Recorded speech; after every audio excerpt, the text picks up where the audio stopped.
Now where my soldiers at? 313 OGB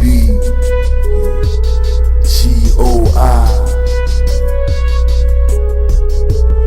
In the name of God, the beneficent, merciful Allah, verily by time man is in the lost.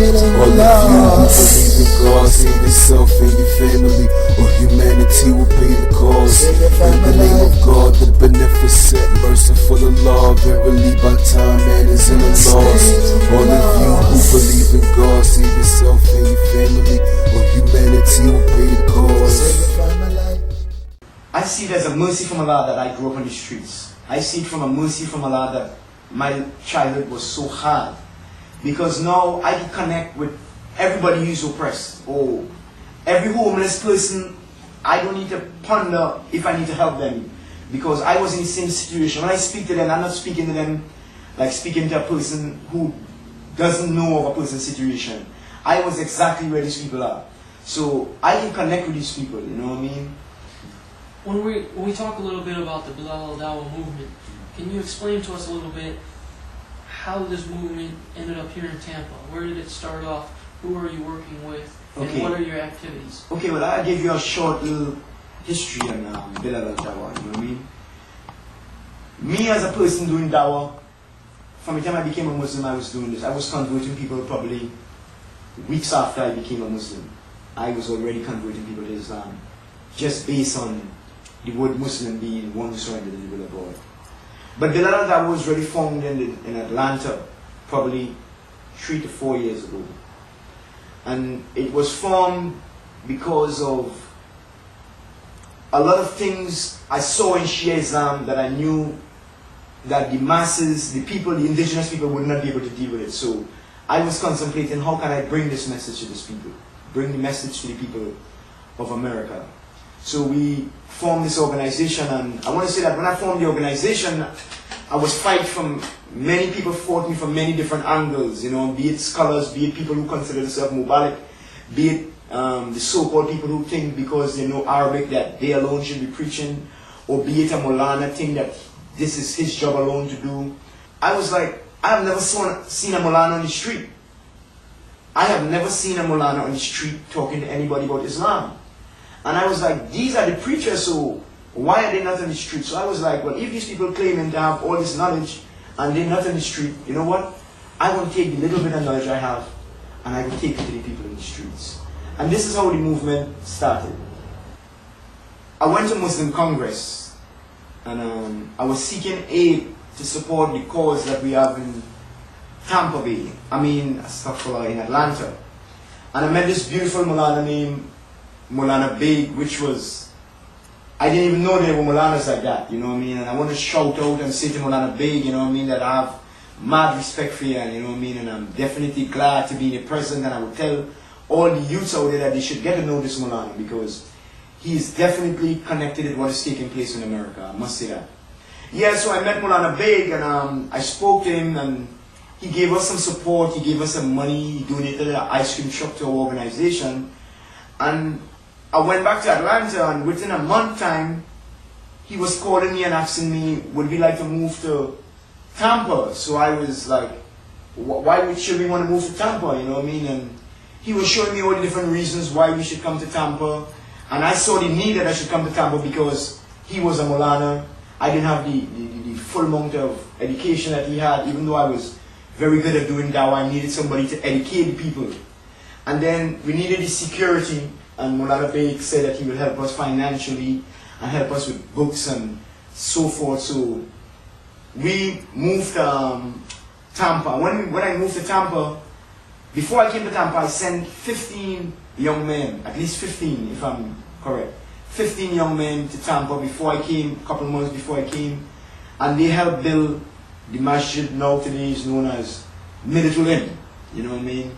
I wish I had some footage that I could just show you of these brothers, and I want to say on this tape that I want to say, may Allah reward these brothers who came now and built this center.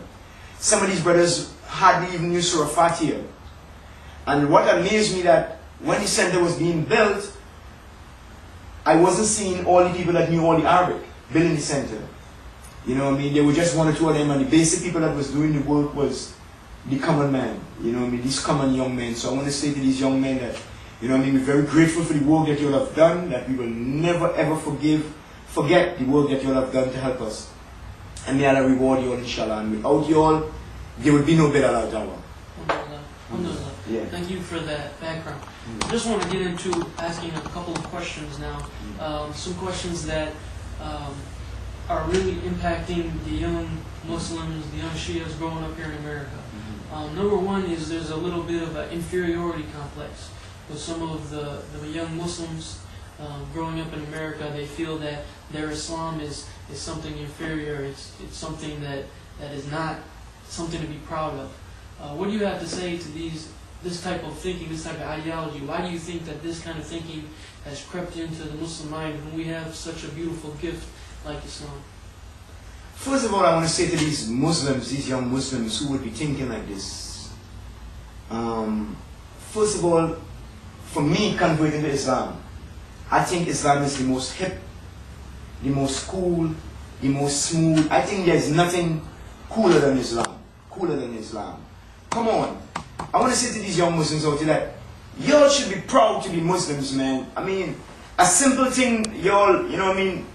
Simple thing as cleaning yourself. Y'all should be proud to know that you know how to clean yourself. You know what I'm saying? And somebody might say, why did he mention cleaning yourself? But I'm trying to show you that being a Muslim, you are so much elevated over the other people. When you value yourself as inferior, this is a value that you are putting on yourself. This is not the value that Prophet Muhammad put on you or the value that Allah put on you. I want to tell the young Muslims that they should hold their head up strong. They should be proud to be known as a Muslim. I mean, there is nothing greater than Islam. I mean, what would you be proud to be? You know what I mean? So I want to say to the youth that they should hold their head high and they should feel proud and they should be yearning to tell everybody, man, I'm a Muslim. Do you know what a Muslim is? Would you like to know how to be a Muslim?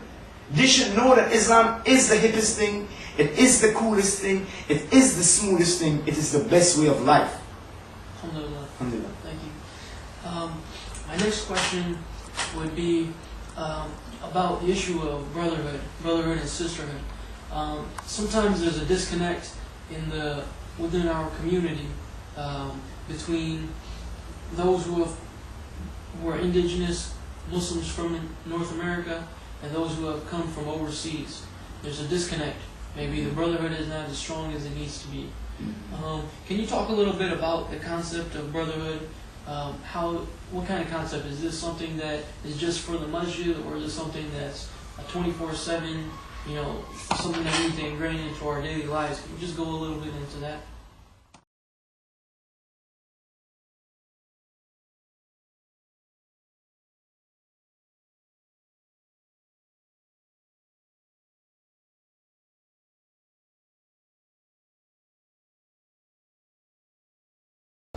In Islam, there is no cultural barrier. You know what I mean? What I'm saying to you, and I want the people to listen to this very clearly, if you are sitting in a masjid anywhere, and you are calling yourself a Shia to Ali, and you are claiming to follow Ahlul Bayt and claiming to be a lover of Hussein, and there is any disconnection with you and any Muslim, be he an African brother, be he a white brother, be he whatever race, and there is any barrier between you and that person, you need to investigate your religion. Because we see from Prophet Muhammad with Salman al-Farsi, and we see Bilal, and we see that in the beginning of Islam, it took people from different countries and different cultures that came together. And this is the beauty in Islam. I want you to start looking at these brothers who come into the masjid, and trust me, my Muslim brothers and sisters, Allah said that the people will come to this religion in troves, you know what I mean? That the people will come to this religion in flocks. And in America, the people will come to this religion. And soon your masjids will be, very soon your masjid will be more indigenous people than immigrants. So I would say to my brothers that they should try the best. They should make it a duty when somebody comes to the masjid that is not from among their race, they should befriend that person even more than they befriending their own people. That's what I would like to say to them.